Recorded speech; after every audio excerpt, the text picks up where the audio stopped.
So this is all the things that we've done. Let me go to it.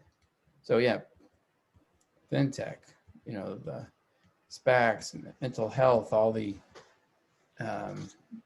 large conferences, education. So we did education once, as you know, Sarah. I know. On July 7th. You know, second, it was a different take on education. That's right. Then, you know, there's the deep dives on media, sports, cannabis, tech, ag. And then before that, we actually met. So we just show our West Coast stuff. If someone's new to us, if they see this, everybody's going to have these sets of slides in the deck so they can just sort of see our history as you go through, you know, and these are all the places. And it really, you know, looking at Tom Jump, it was in March 2017 when I had a Denison event the night before, and we did our first gathering at Lockheed Lord. So that's that. Then everybody, if you're coming to the coordination meetings, there's a Cal invite to join the Wednesday breakout, and that's tomorrow. So, and we're not going to do Monday, Tuesday, Wednesday, Thursday, Friday. We're doing Tuesdays and Wednesdays. I can handle that. 10:30 to 11, then the briefing, and then Wednesday, 10:30. And at 10:35, we'll do these breakouts. And just so you see how my calendar looks for Wednesdays, sort of, not the 4th, but the 26th, you'll see there's an event, you know, Africa. So there are 9 people coming that are interested in Africa, right? For that deep dive. For the closed loop, it's just you and me, Turner, for now. But all of these, including this one today, you have the ability to forward and invite people. And if you don't know how to do that, like for example, Bill, on the virus, you can edit the event, and I've made it so that you can invite others down here. You just add guests. So Tepper's already in, but I would, you know, and then you save it, but he's already in. Or if you're in Outlook, you can forward it. So these kinds of community village events, you can just forward and bring people in. And for every one of them, like for example, the Korean event has its deck attached. So this is going to be about, like, the family offices, the big ones are really Kaibols in Korea. And they want to talk about, you know, this is sort of a hodgepodge to kick off a series, K-pop and biotech. And it's really, Kyle and I have been collaborating on that. So all of these, that's what these yellow things are. And now for you, Tom, yours is really easy. I think that we should do more of these fireside chats, because yours, as you can blow it up, it's just you and Rashad, who, and then I've created a management consulting group on the app. All they need to do is join the management consulting group. I think there are no members yet. And when they do, there are 2 members, me and Javier. So as you join, it'll give them the calendar invite. You have a question, Bill? No, he's talking to somebody. All right, fair enough. So So Mark. Yeah. Yeah, sorry, quick question. So when you bring up the screen that has the, you know, people you want to invite, can you just check on those? And then when you close out, it will automatically send invites, or is there like another thing that you have to click on in order to actually have the system go ahead and send the invites? Yeah, do that again. So let's say I wanted to invite you to the future of work, right? So I up here and I add, then I save. Then it says, would you like to send emails to the new calendar invite guests? And I say yes. Okay. And then you were added. If I was in Won't be able to show it to you easily. But if I was in my calendar on Outlook, and I'm going to do it just to show everybody, and share this desktop screen. So if I was in cannabis, right? Trying to pull it up. Actually, I may have to adjust the setting. There should be a forward. Uh-oh. Here, yeah, forward. And although it doesn't seem, oh, I don't want to forward it to all these people. Let me get out. I'll double check on that setting, because everybody on cannabis from Google.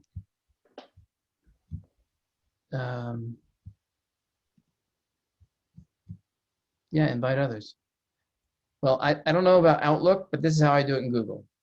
And if someone knows how to do it, that sort of brings me back to something we're doing. We have a file called, well, this is my favorite thing.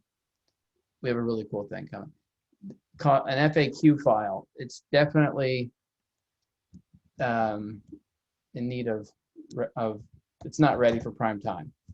But trying to give everybody tutorials, videos, and I'm going to come on to this, those who want to stick around after. All right, what else? And then, yeah, I just want to remind people of formats. Like I'm now scheduling something, a fireside with, with Lee Cooperman. And, if other people have interesting ideas, bring them up. That takes me to this. We're updating the playbook. So some of you have done these events, and these are sort of the steps, right?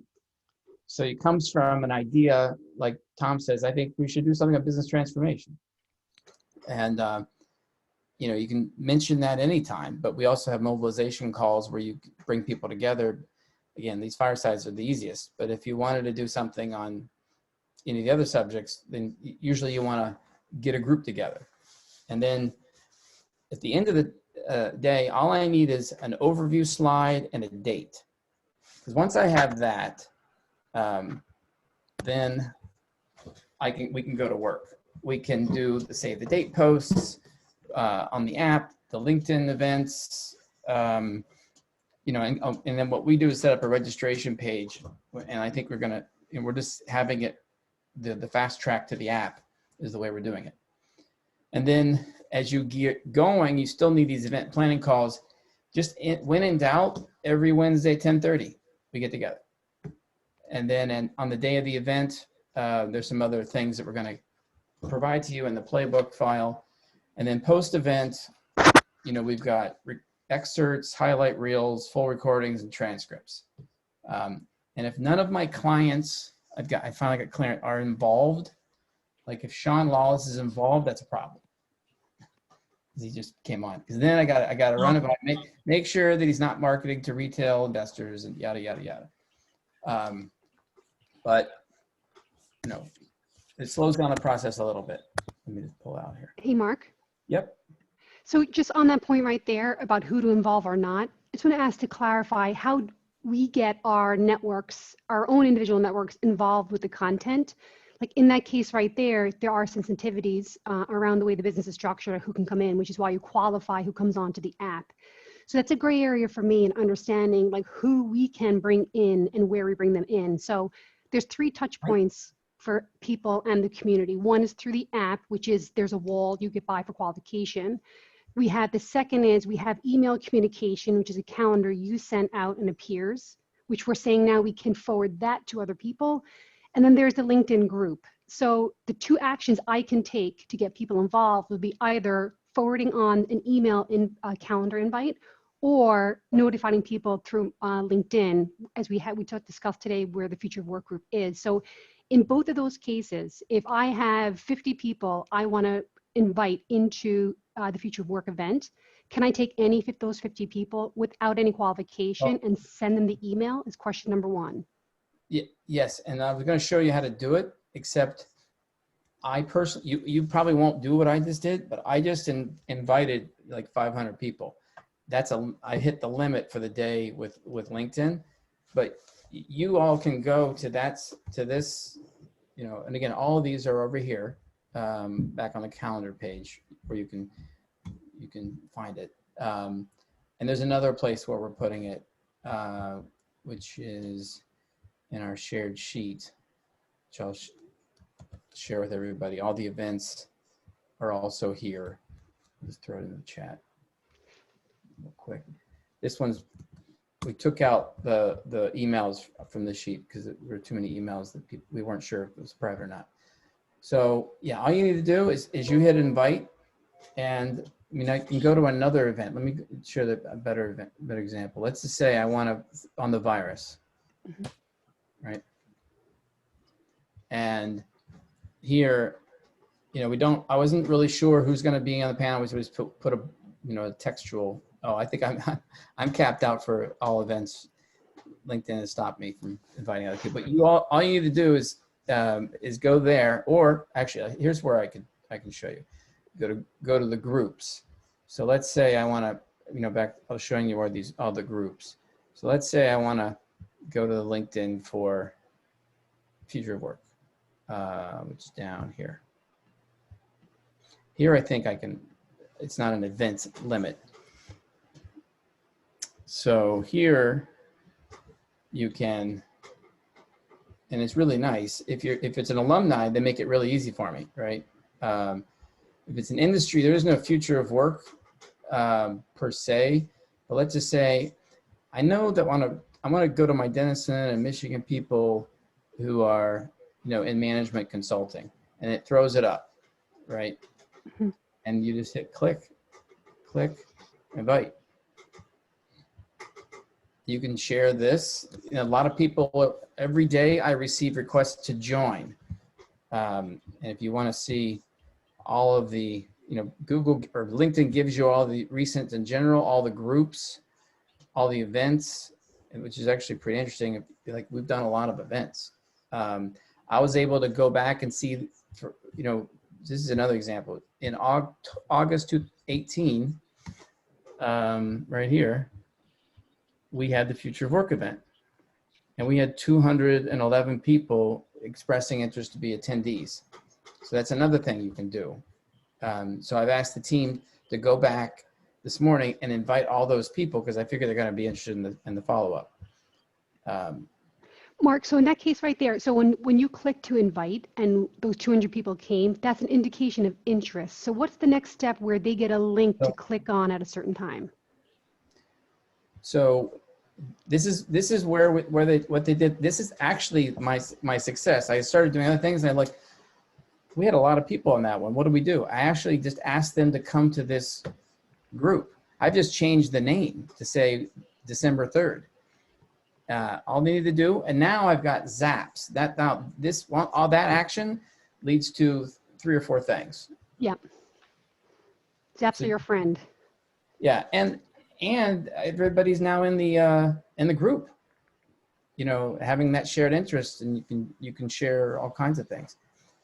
And there's a lot of functionality coming in the app soon. It's almost going to be just like Skype.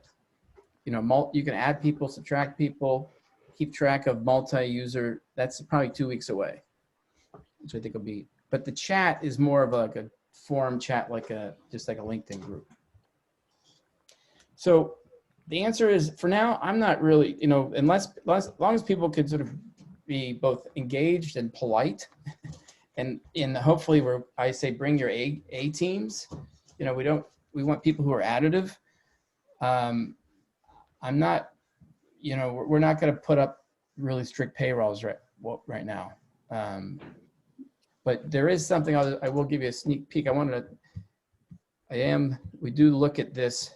There is going to be some, basically we're going to think like LinkedIn. Everybody can use LinkedIn, but I pay 2 different packages of up premiums, and that's sort of what we're going to do, is have things for core members and non-core members, which maybe it's worth, part of it is bringing, I don't know, when you bring, you don't want to overload it with bankers and lawyers, right? So but you do need bankers, lawyers, from time to time that we all know and have some connectivity with.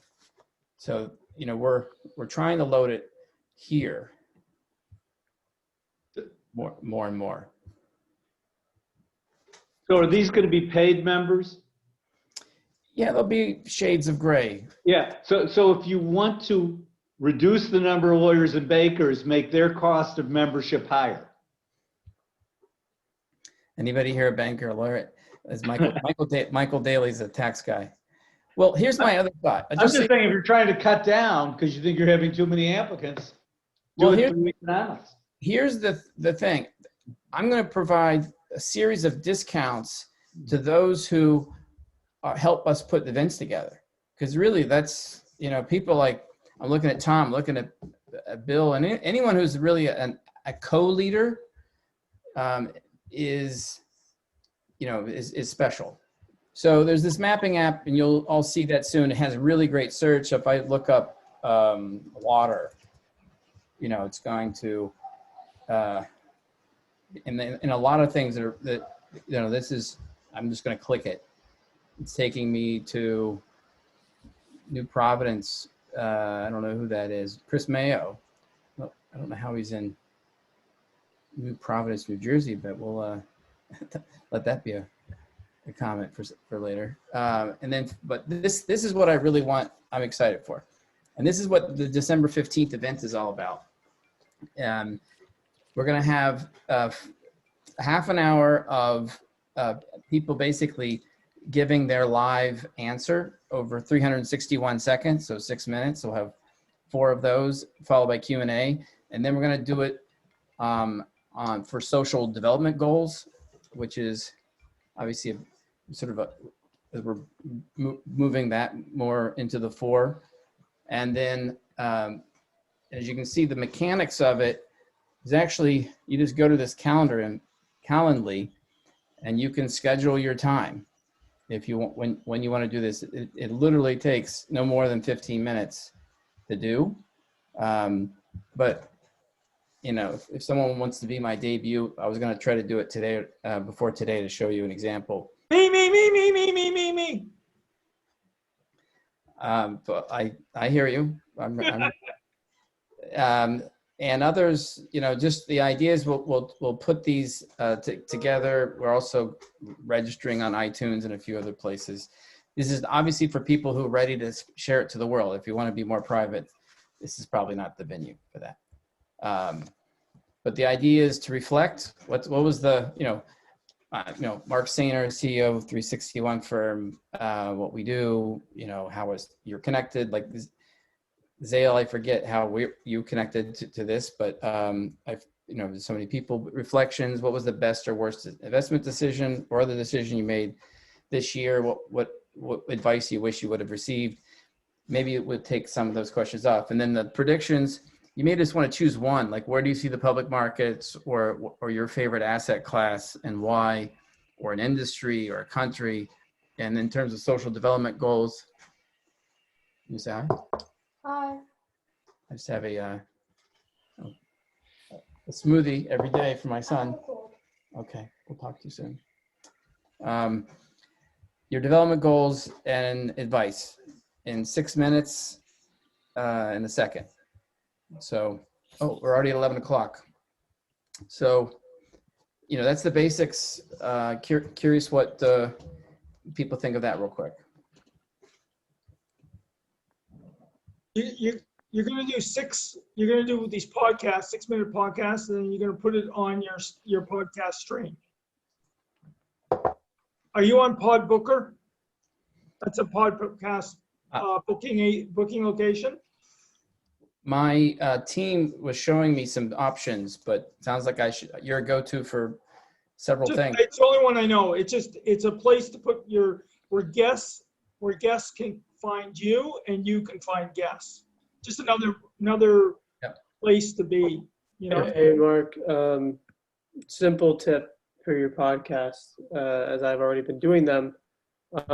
You're going to need an RSS feed to put it on your site. I would use Simplecast. That's what I use. It's about $15 a month, but it works like a charm. And then you'll want it on iHeartRadio, Pandora, Spotify, Apple, and you can connect it all from Simplecast as your main hub to send out the feed. You can also connect it to any site that you have under your domain. So speaking of RSS feeds, just one quick thing. What we're doing is in each of these groups, we have the ability to create what's called web feeds. And so basically they're RSS feeds, just to throw some content in. So if anybody knows some great RSS feeds that we could have for your group, we can throw it in here. So with that, just wanted to come back to where we are. And Sean's going to talk about the Grinch who stole stimulus and what all that means. But I'm going to turn it over to you, Sean, to talk about the Grinch. Okay. So good morning, everyone. And as you can see, given the holiday season, I figured I'd steal a little topic headline, the Grinch that stole the stimulus. And this is just referencing the Treasury action late last week with regard to terminating some of the Fed facilities that were in place via the CARES Act. So let me just start with, sort of what transpired. And what you have up here is just the balance sheet of the Fed. And there are three things that Treasury Secretary Mnuchin said that I think, that are important. The first, if you look at the page here, the facilities are highlighted, and the four at the top. What the Treasury Secretary first did was he asked the Fed to approve the extension of four facilities. Two of those facilities use the Exchange Stabilization Fund. That's the commercial paper and the money market facilities. And there were two that didn't require Fed funding, being the primary dealer facility, as well as the payment protection facility. And he asked them to extend that. They expired at year end, to extend it for another 90 days. And then the next actions were the ones that kind of caught the attention of the folks, and that was for the facilities that used CARES Act funding. That's the corporate credit facility, the municipal loan facility, the Main Street lending facility, and the term loan facility, the TAL facility. His comment was that, Congress's intent was for the authority to originate new loans and to purchase new assets was to expire on December 31st. And the Treasury was not providing the approval to extend those facilities. And importantly, in addition to that, he's requesting that the Fed return the unused funds to the Treasury, in essence, allowing Congress to reappropriate, the $455 billion in funds. Simple to say, the Fed was none too happy. You may have caught some of Chair Powell's response. It was really much along the lines of, listen, we, the Fed, would like to have all the tools at our disposal to deal with supporting the economy, with the thought that, it's still not on sure footing. We're not out of the woods yet, and having more tools at their disposal would be helpful. He also said, there will be a day when the economy is on sure footing, and, that's the day you return the tools to the shed, if you will. It's just not now, from the Fed's perspective. So with that said, does the Fed have any wiggle room from a legal sense to combat this? And, let's first start with, from a standpoint of extending the facilities, absolutely not. Within the act, the Treasury has to provide the approval for them to extend the program. So no wiggle room there. And then and when you think about it from a mechanic standpoint, the Treasury actually makes the loans to the Fed facilities, and it's not directly to the borrower. So the loans are made by the Fed facilities once the Treasury funds it. And when you look at the CARES Act, it does state that the Treasury isn't to make new loans, or, you know, it expires on December 31st. But this is where the legal interpretation of it comes in. The Treasury's already made those loans to the Fed facilities. So technically, you know, could the facility, which already has the existing loans from the Treasury, continue to make new loans and it not be considered a new loan from the Treasury perspective? And that's, you know, that's the question. And that's why the returns of funds is so critical. Because if the law allows the Fed facility to keep lending into next year, but it doesn't allow the Treasury to provide more money, by requesting that $455 billion back, Mnuchin is sort of, you know, handcuffing or preventing the Treasury from easily reversing that decision, right? So think about it, if the money stays, one, that, you know, the Fed facility potentially could continue to make loans, but also if the money stays, the next Treasury Secretary can probably restart the program fairly easily. If the money goes back and leaves the facility, now it's going to take an act of Congress to sort of restart those programs again. And, you know, that provides you know, certainly creates a little uncertainty when you think about, you know, the Senate, you know, what goes on in Georgia. If you've got if we maintain a Republican Senate, now, again, you sort of have that bipartisan situation as far as getting that, you know, those acts, you know, those facilities restarted. You know, if you get a Democratic Senate, then it's probably not an issue. But point being, having that insurance policy would have been nice. And then it comes down to, you know, in the end, does it really matter when you look at the utilization of these programs, right? There's been, they've hardly been tapped at all. And so that begs the question, with utilization so low, does this even really matter? I think you heard Mnuchin say, you know, we don't need to buy any more corporate bonds. I mean, the markets are, you know, behaving fine. These programs, while they were put in place, they haven't been used. It's not a big deal to move on. I mean, that's one way to look at it. But another way to look at it is, you know, you could argue that the importance of those facilities isn't really the utilization, it's the fact that the backstop is provided. You know, that's what the Fed put is. And if you look, you can see when the Fed initiated the facilities, this is the corporate bond spreads. You saw the corporate bond market heal quite quickly, and that went across the muni markets as well. So, you know, is it the utilization or is it the backstop that is being provided by these facilities that's really important? So, you know, what does it all mean? I mean, the risks that are out there,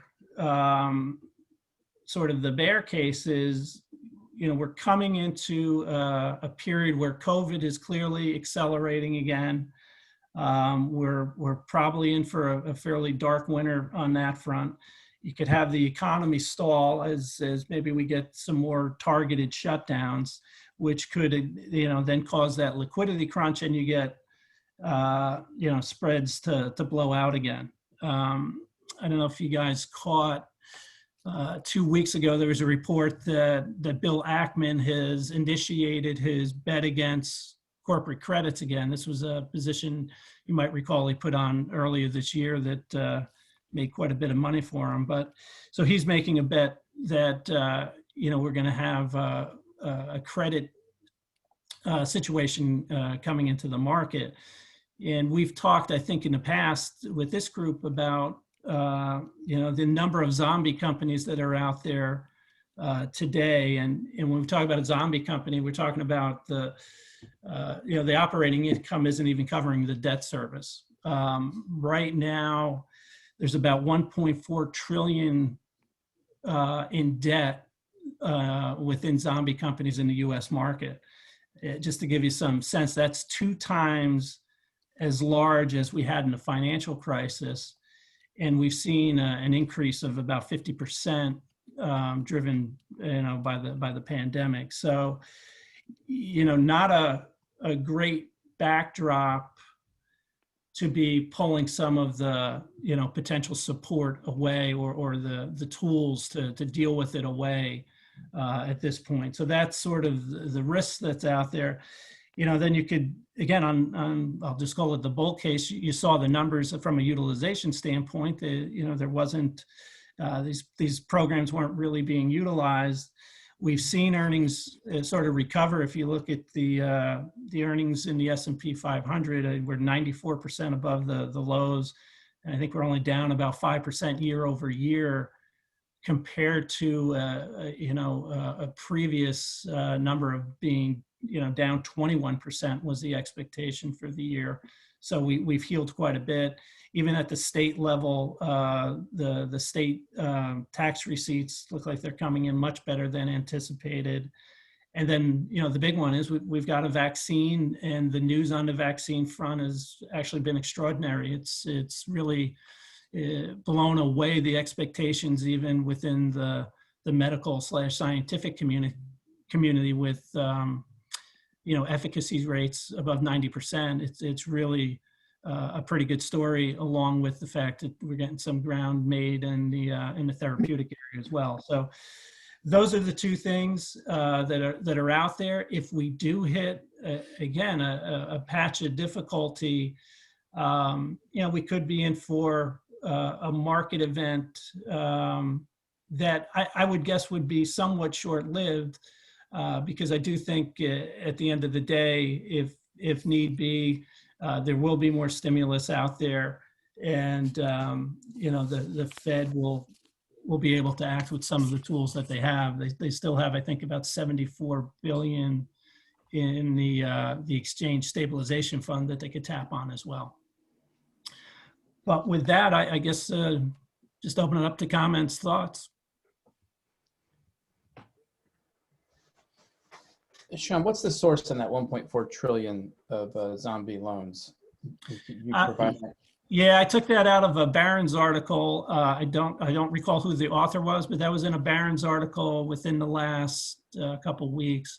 And Mark, I believe, is it Yardeni that you're subscribing to today? Right. Ed's done a fair amount of work on the zombie companies. The interesting thing that I think Ed has also highlighted is there's an opportunity in there in that some of these companies will get to the other side, and they've actually been able to refinance their debt at much lower rates. So within that zombie group, there is some opportunity as well. Any other questions, comments? Hey, Sean, it's Rob here. On the zombie topic, do you have any sense of split between private versus public companies? That number is all on the public side, Rob. So I don't know if there's what that number looked like if we included the private sector as well. When you say private, I assume you mean private lending, private debt. Right. This is the corporate side, the publicly traded corporate debt. Because what they're looking at are the financials, and they can see the interest payments versus the operating income. And what they're looking at is the business isn't generating enough to cover their interest costs today. Now the question will be, as you go forward and we come out of the pandemic, for many of these companies, that dynamic changes. And to Ed's point, Ed Yardeni's point, some of these companies, that's going to be a powerful change because they've been able to refinance their debt at much lower rates here. And then was the universe US or was it a global figure? The number I gave you is US, but there's a similar dynamic, obviously playing out across the globe. But that 1.4 trillion is US. Thank you. Chef Jerry Conley, how are you today? Good, Jerry. Great update. One of the other things, and I don't have the numbers behind it, there's been a lot of money that has been raised over the last 12 to 15 months in the distressed market in anticipation of a lot of these companies hitting the wall, which has not happened. So there's been a lot of frustration on that. I don't know if you have any idea of, what sort of capital is waiting to jump into that market and when. I don't, Jerry, as far as what the numbers are. But I do think, and just anecdotally, we work with a manager that does energy lending, right? And they actually, their opportunity hasn't been in the lending space over the past, call it 10 months. It's actually been in, the secondary market, the liquid market, because you had spreads blow out so much. They were able to basically trade that market very effectively now. And even within those credits, Jerry, the triple B spreads have come way in, but if you get out the single B, the spreads are still pretty wide. So there's probably some distress opportunity there. And that's my guess as you look across the spectrum of opportunities, there's pockets where they're deploying capital. And to your point, there's probably some frustration that you haven't seen a more broader opportunity in the distressed areas. Thank you. Other questions before we shift? Hey, Sean, just real quick, just a kind of current event, slightly off topic, but what's your view on Biden's pick with Janet Yellen to kind of lead the Treasury? Well, I think that's a very good pick. Short answer. You're going to have somebody that is, that little fraction that we have right now, given what's happened between the Treasury and the Fed, she'll be able to heal that pretty quickly. I was actually listening this morning to a Harvard economist, Jason Furman. And one of the things he highlighted with Yellen was she understands the power of low rates and what that can mean to help the economy. So I think from a fiscal standpoint, one of the issues the Fed has had is not getting that fiscal support to help the economy grow. And I think with Yellen, you probably have a pretty good selection as far as driving that, that fiscal response, because she's well aware of let's call it the limitations of monetary policy and the power of the fiscal policy that stands behind it. Okay, thanks.